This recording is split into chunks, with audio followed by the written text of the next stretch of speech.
Hey, everybody. Before we begin the show, I wanted to give a shout out to our friends at POWERPOOL. POWERPOOL is a mining pool and is one of the most profitable for miners. So if you have one miner at home or a fleet of miners at scale, point your workers to POWERPOOL to enjoy the best payouts.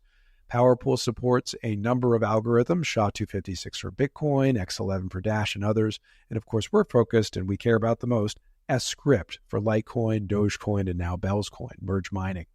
Pointing your workers to POWERPOOL is easy with its simple user interface, and the platform also has all the reporting available that your operation needs. Typically, POWERPOOL extends a low 1% pool fee. However, if you register with the 84 million link in the show notes, you will lock in a sub 1% pool fee, which is excellent. Cheers, happy mining.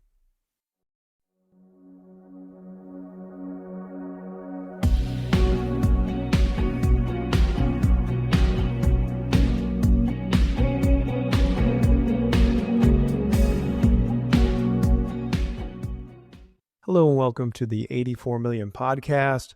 First podcast of 2025, our new year. We're at episode 30, and we're very grateful to have with us today Mr. Steve McClurg. So Steve McClurg is ex-founder at Valkyrie and current CEO of Nashville-based Canary Capital, a digital asset hedge fund, and he launched that in October 2024. Steve is also a partner at Clutch Mining. He can be found on X at Stephen McClurg. So welcome to the show, sir. Good to have you. Hey, very nice to be here. Thank you for having me. Absolutely. We're excited to explore what Canary is doing, specifically in terms of Litecoin ETFs. Pretty exciting. But before we go that direction, maybe give us a little bit about your background or your interest in cryptocurrency or even Litecoin. Yeah, absolutely. So I actually spent most of my career early in TradFi. I was a bond trader, a bond manager, and did structured credit, all the kind of really boring things that you do when you're in the universe of bonds. But I spent I was running the emerging market trading desk actually when Bitcoin came out, and my old boss, the late Scott Minerd, was really interested in Bitcoin. And we were also gym partners, by the way. So we were workout buddies, and we were at the gym one day, and he was asking me what I knew about Bitcoin, because I also took a stint away from traditional finance for a few years, at a video game company called Electronic Arts. So, because I'm like the oddball that worked at a tech game company. Everybody thought I was the tech expert. Which I'm not, but we were chatting, and so that's really when I discovered it, was actually doing research for my TradFi job back in 2010, and then I got into I started buying Bitcoin pretty early. And then in 2016, I decided to leave TradFi and move into the world of crypto. So here I am. Been doing it as a business since 2016. And here we are at Canary, focused on, really active management. I'm more of a hedge fund manager than anything else. I think, a lot of people know about the ETFs because they're all public, from Valkyrie days, from Canary days. But, really, my background is active management. So we run a hedge fund that focuses on cryptocurrencies, but also hedges the risk out with fixed income trading. Amazing. Thank you for that. You've been around a while. 2010, pretty good. I don't know even how many of our listeners were involved in 2010. I know a lot of us kind of 2017, we came around and things like this. I was aware of it older. I'll say 2011, because it was when I was with the Ron Paul campaign out in California. We were talking about Bitcoin and everything else, but really interesting story, and EA too. Well, let's look at what you're doing now with Canary. That's the big one today, and I think it's huge. So Canary, your organization, Canary Capital, filed for the Litecoin ETF. I have written down here on October 15th, 2024. So can you kind of share your impetus on looking to Litecoin specifically? Kind of what is your conviction about opening up this Litecoin ETF? Yeah. Well, I mean, actually, I got introduced to Litecoin. I mean, I knew about it for a very long time. I thought it was very interesting. Obviously, some of the issues back in the day with Bitcoin is speed, cost. It's definitely more secure than anything else out there. But if you're making you know transactions, why not just use a credit card, which is instant? And so from a blockchain perspective, Litecoin brought that lower cost, higher speed aspect, which is how I came across it. And then became friends with Charlie Lee several years ago, and so really started digging into Litecoin because of that.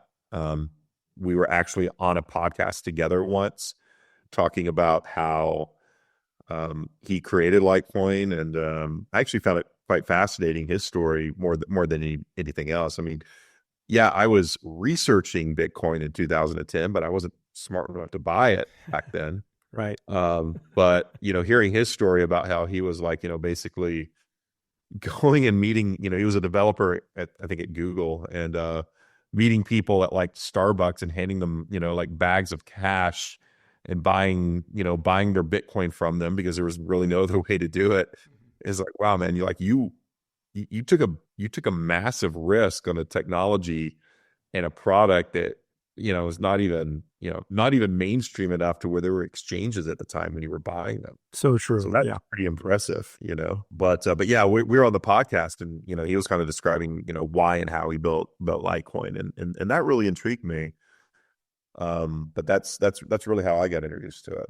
So that's how you kind of discovered it in terms of Canary choosing it as an asset that you want to set up an ETF for. Was that just because it's been around a while, it's reliable, or was there anything else going on that you had some conviction for Litecoin specifically? Yeah, of course, all the, it has been around for a while. It's reliable. It's helpful when you know the founder, and and their credibility. But more importantly for the ETF, again, all those things are important. But I was actually just thinking about a speech that Gary Gensler had made, and I learned this, early on, that he's one of those people that says what he means and means what he says. And we analyzed his rhetoric quite a bit when we were launching, the Bitcoin related ETFs at Valkyrie. It's one of the reasons why we were able to get ahead of a lot of other people in things like Bitcoin futures, Bitcoin mining ETFs. Bitcoin spot, obviously everybody went at the same time, but we were pretty early in there. But it was really his rhetoric that drove things. And after the ETH ETFs launched, I remembered a speech where he said, Bitcoin, Ethereum, and Litecoin are not securities. I said, oh, well, he approved, and as much as everybody in crypto hates Gary Gensler, right, he was the one that approved a Bitcoin ETF and an ETH ETF. And if he said that those three are not securities, I thought, well, should apply for a Litecoin ETF, because out of the largest tokens out there, it's clearly one on his list that's not a security. So that's what we did. I mean, it's kind of, it's so simple, it's kind of stupid, but that's usually how things work. So yeah, we decided to put together an application. Frankly, Canary we really weren't planning on going into the ETF business when we launched the company in early September. It wasn't until about maybe mid-September that we're starting to see the opportunities and starting to think about it a little bit. But yeah, we filed in October. We could have filed a few days before that, the day we did, but we wanted to line up with the anniversary of the creation of Litecoin. Right on. Right on. I didn't even have any idea that was in your mind, but I almost mentioned that, saying, well, this is within days of the 13th anniversary. Yeah. Well, technically the 13th anniversary was on a Sunday. So you can't actually file an ETF on a Sunday. So it was the next day. Wow. Pretty cool. That's a nice little bit of history that I don't think anybody of us knew that. Now, I will say there's other interests in ETF. So how does it feel to be the first one there? Because we're looking at Tuttle. I think, what is it? I have it written down. Hashdex has some sort of bundling going on. So Grayscale, we've talked about on the show before because they've had LTCN, which was a traditional finance vehicle. Now they're wanting to convert, but you beat all these folks by months. So how does it feel to be first one going after the Litecoin ETF? First is well, yeah. What I think what happened was everybody was afraid. Well, look, there was a few Solana filings right after ETH, and the SEC immediately rejected them or asked them to withdraw.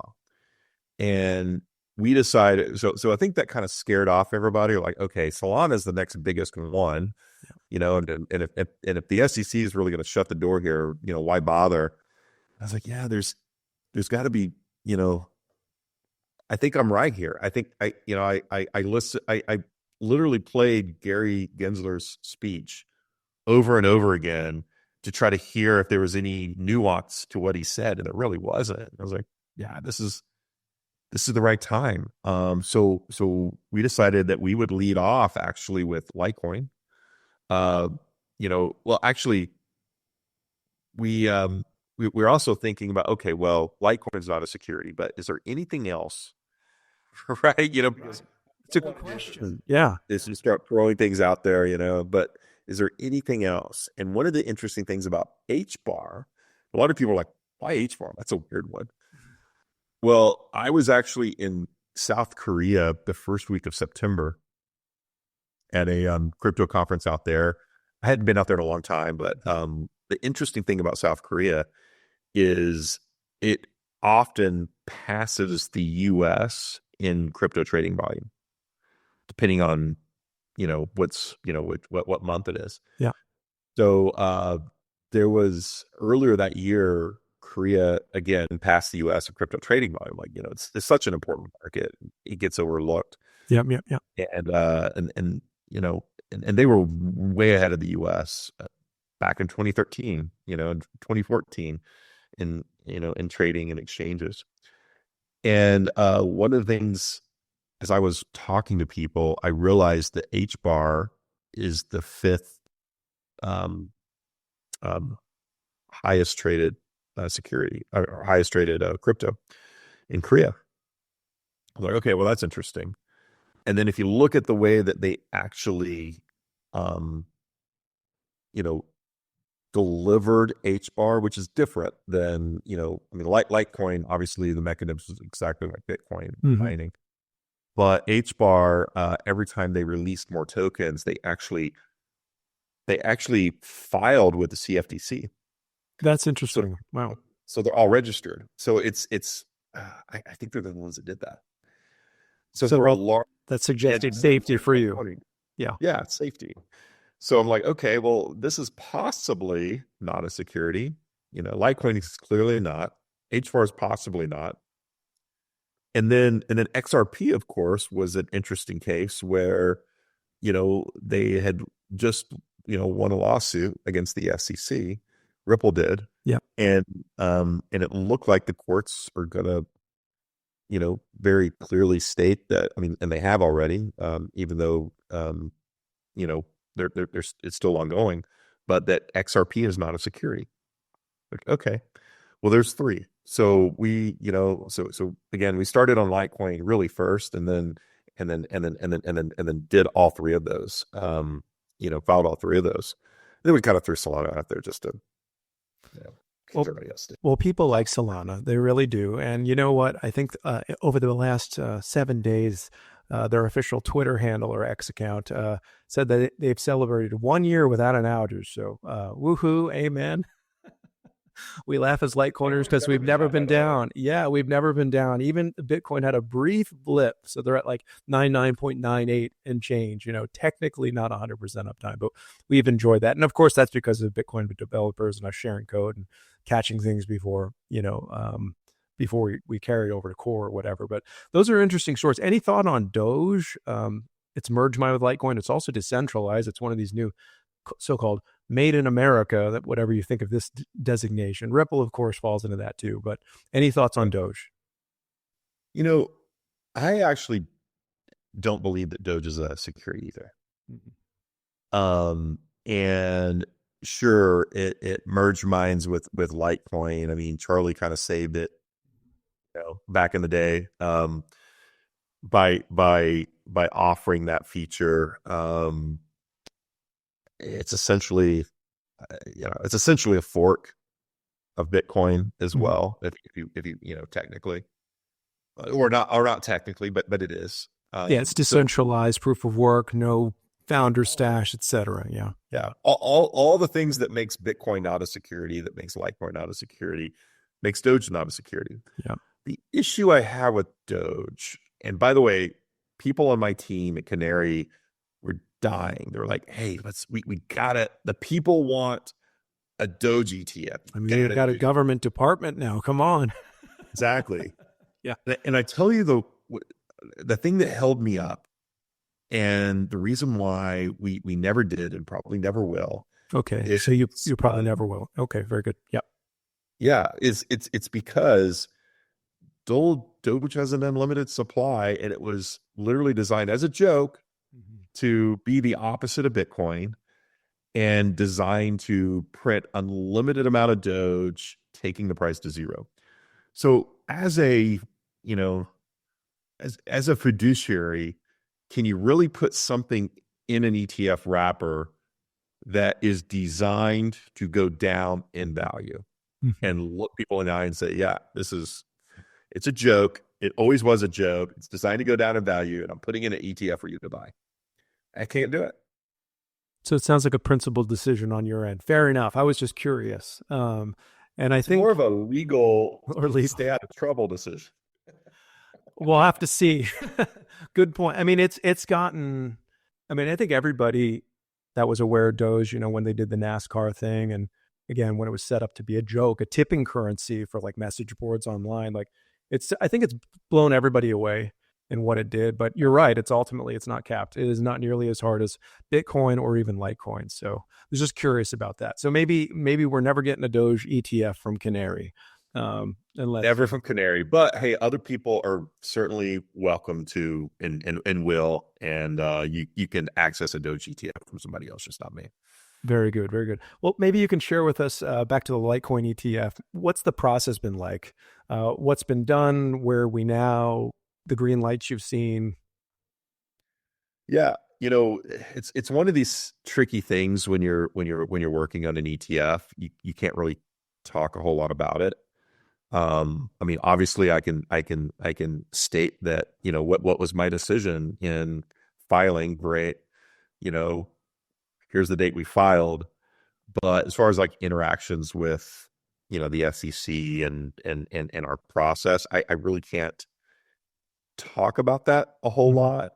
And, just from a regulatory standpoint, but I can talk about, generically, how an ETF works and the process there. So generically, if you're filing for a non-security, ETF, which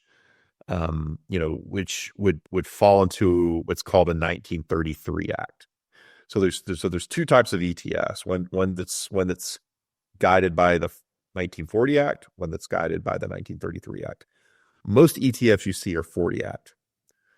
Anything that holds a security, anything that holds, equities or bonds, or at least a majority of that. But a non-security has to go to 33. And it's a slightly different process. So we file for a 40 Act ETF. You essentially file an S1. You wait 75 days, which is, essentially the, red herring period. And then you can launch after that 75-day period is over. There's some exceptions to that, but that's generally the case. With a 33 Act ETF, you also have to you file an S1, but you also have to file what's called a 19B4, and that's where an exchange like NASDAQ or New York Stock Exchange or SIBO files essentially an order with the SEC to get a rule change to be able to list an ETF that holds something that's not a security.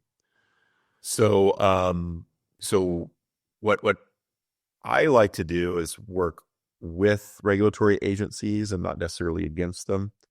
So, what might happen in a in a 33 Act ETF is you file the S1, and then shortly after you file, or you work with the exchange and they file the 19B4 on your behalf. Um, you know, um, there was a bit of time between those two things. So what I like to do is rather, how do I say this? Just get a little bit of acceptance before moving forward on on any subsequent filings. But that's typically how I see a process. I have written here the 19-4B. Do we need a response, or we'll get one by February 29th? Is that right? Or is it March? Yeah. So the way that 19B4s work is, after you file, there's a certain number of days where the SEC either accepts, denies, or punts. And there's several times that they have the opportunity to do that, but then eventually, within a certain period of time, there has to be a decision. There's no more punting. It's either, approve or deny.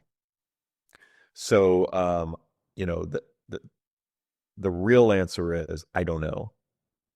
Okay, so we don't know.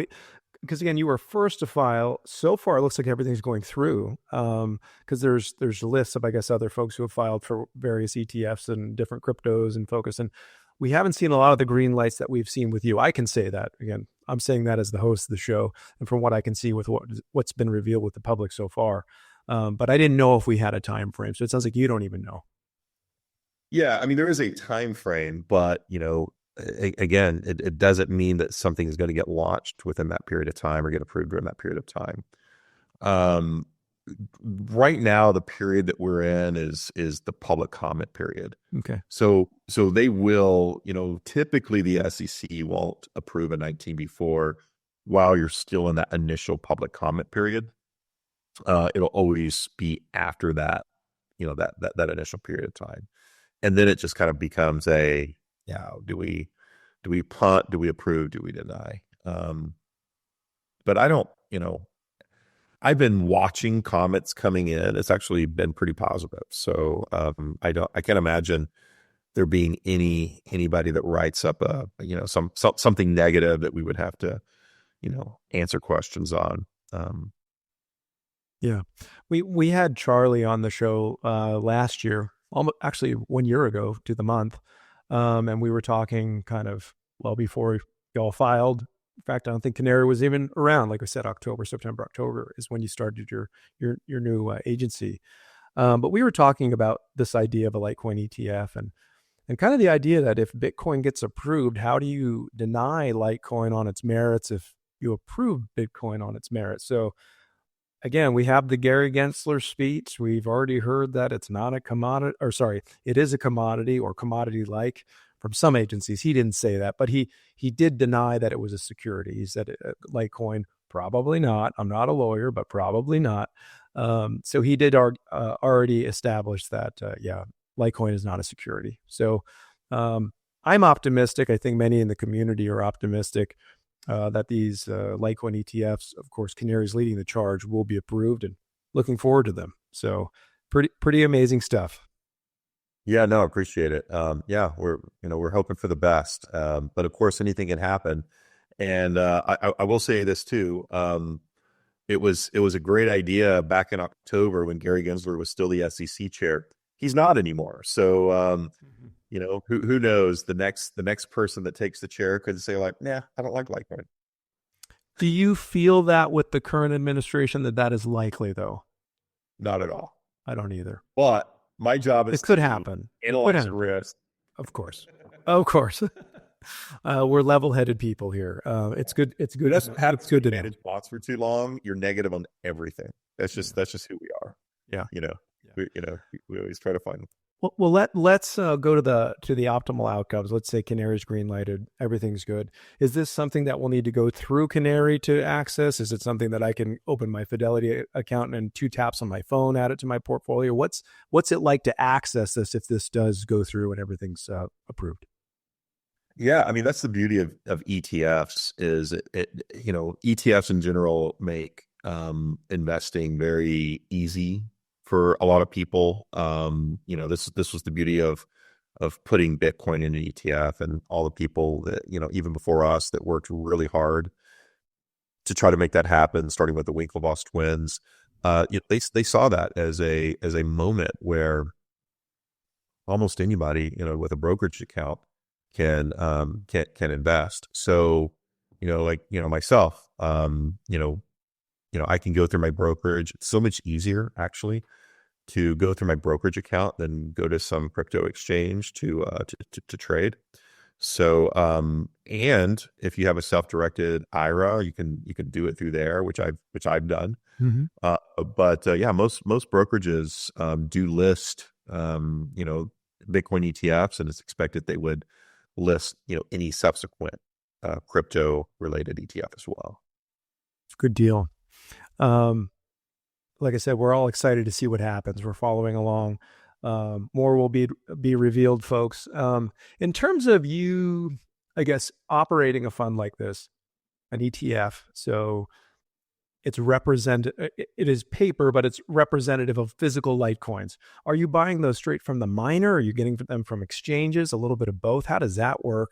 Especially with, halvings. And I've heard, now I don't have any data in front of me, but I've heard that over the last 6 months or so, the Grayscale Litecoin Trust alone as a single entity took half of the newly mined Litecoin off the market. Wow. So this is wild. This is wild. Yeah, it's crazy. Well, look, we typically, trade with several, reputable OTC desks that are out there. Names that anybody in TradFi would know, and we'll continue to do that. So, we typically don't trade directly with a person or a miner or something like that, but we trade through these market makers. A lot of them, have part of their business that are registered. So that's really where we're buying their tokens, where they get it.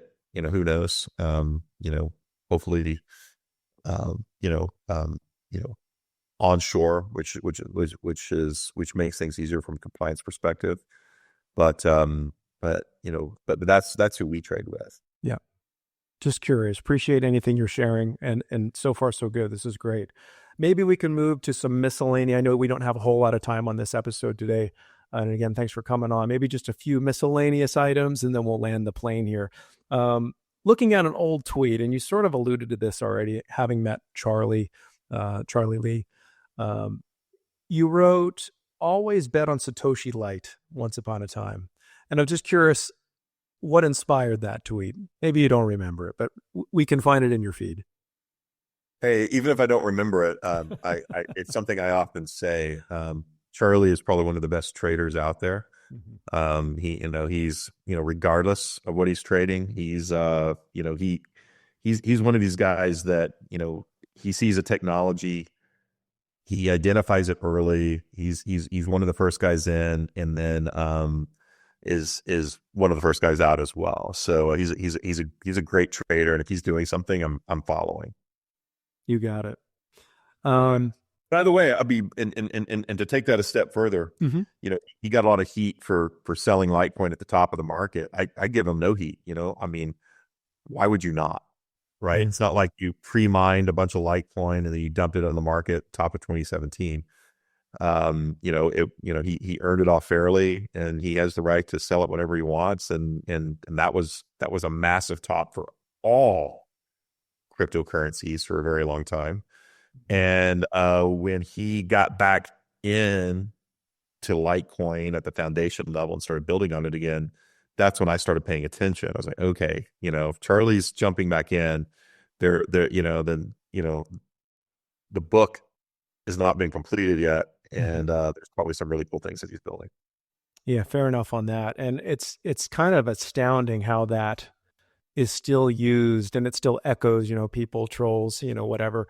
They'll still bring this up. Charlie sold, as if they've ignored everything else that has happened since, from him, from the foundation, from just the independent charts of the currency and how it's doing in the world. I mean, number one coin for payments on BitPay for over a year. I mean, there's just so much going on. Clearly, it's far from being harmed from his selling. You could argue that, Litecoin's been advanced so much further through in adoption and all this sort of things. We had the summits with the foundation, everything else, and that, of course, was something he helped set up. So the FUD on Charlie just doesn't hold up. And if anybody's serious about it, they'll see that. So, but it is amazing how those ghosts still come out sometimes. But by the way, if you're not selling at the top, you're stupid. Yeah. Yeah. And like you said, he mined them. I mean, we wonder if Satoshi would ever sell at, if Bitcoin hits 1 million, what if Satoshi sells? I'm not saying that's going to happen, but theoretically he could, right? Theoretically, because there is that initial supply that the creator still holds, which we don't have that with Litecoin. It was diffused. In terms of other tweets you made some pretty strong opinions recently about this whole idea of strategic reserves, whether it's the state, I'm in Texas, you're in Tennessee, states setting up strategic reserves for Bitcoin or cryptocurrency versus a federal one, if it's coming from Washington. What are your kind of arguments against that, or why do you think that's a bad idea? Well, I'm going to be clear. I think it's a bad idea at the state level and at the federal level. So first of all, if the ethos of Bitcoin, in my opinion, is to replace the fiat system, not to enhance it.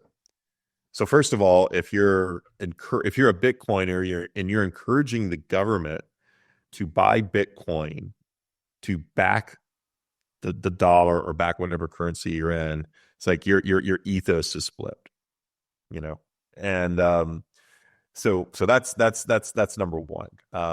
What I like, one country that I like buying Bitcoin is actually El Salvador, because they don't have their own currency. They're trying to utilize Bitcoin as the currency of the country. Now that is the right ethos.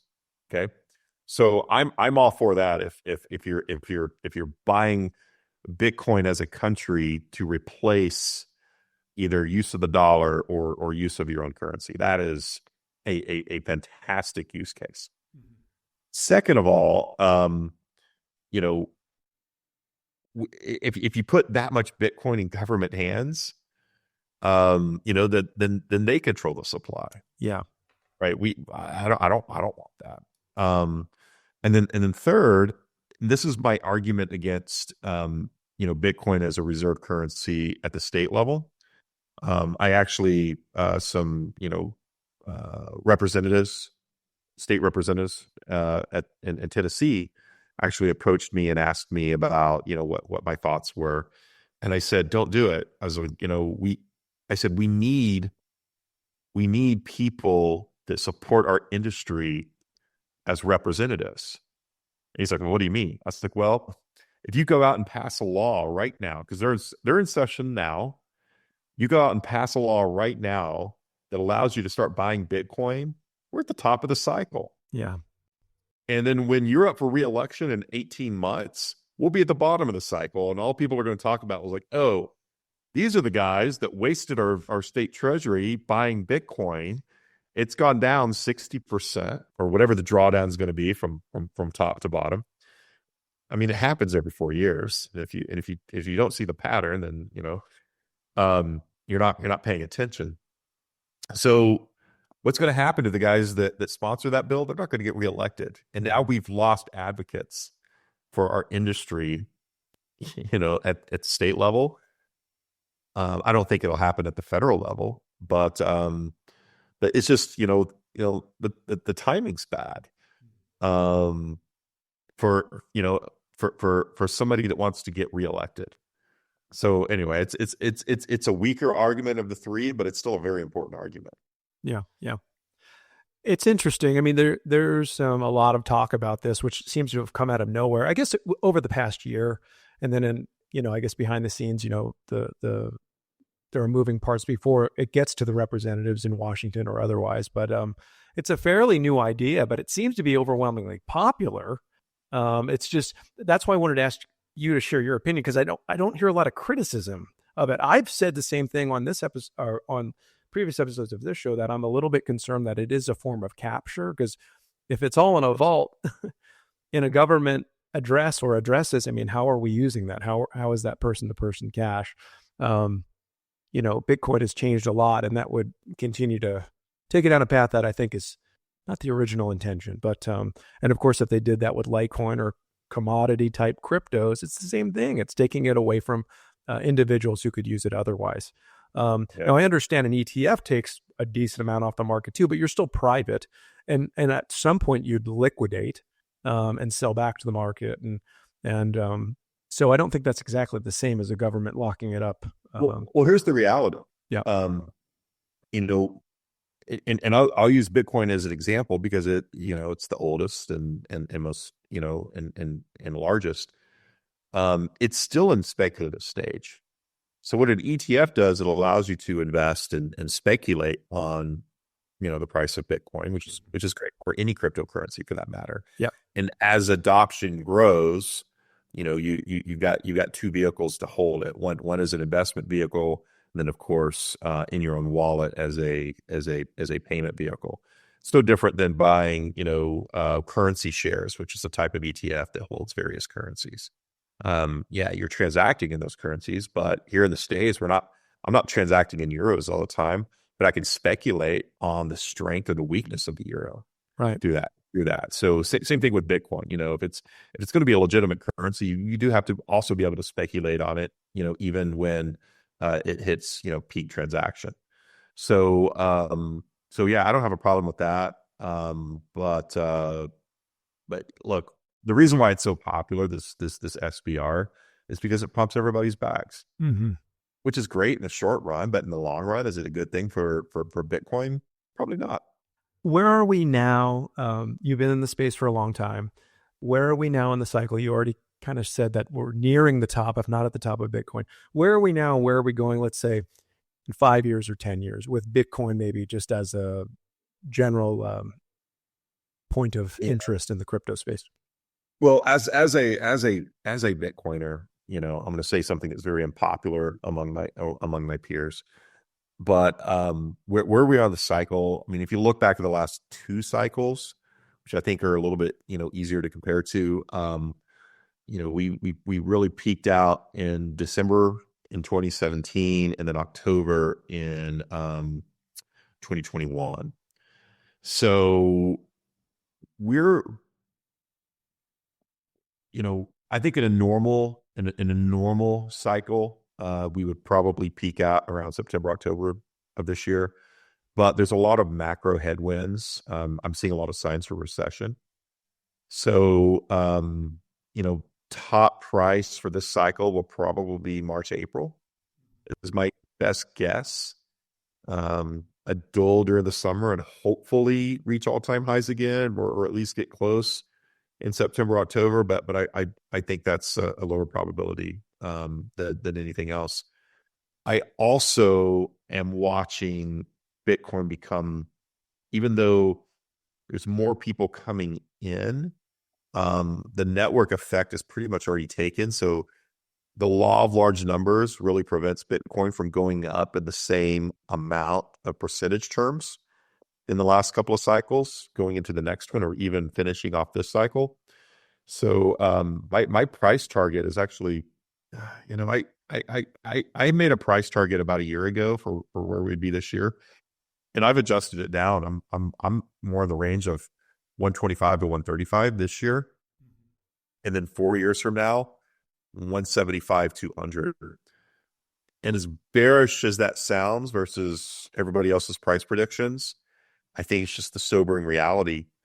Not only that, as excited as I would say our generation, were when Bitcoin came out and really started becoming a thing, and other currencies started popping out too. The younger generation just doesn't care, like my kids, for instance, they don't have Facebook. Like Facebook's for boomers, right? They don't have, I mean, they own Bitcoin, but they're not into Bitcoin. They're not trading Bitcoin. Right. Bitcoin's for boomers. It's a boomer coin. You know, they're in the meme coins. Truth. So whether you're a teenager or when I say a kid in your 20s, they've kind of moved on. They're looking for the next thing.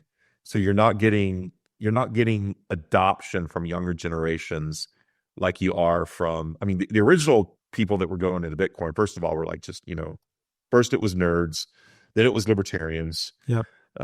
and then anarchists. I probably fall somewhere between the libertarian and anarchist.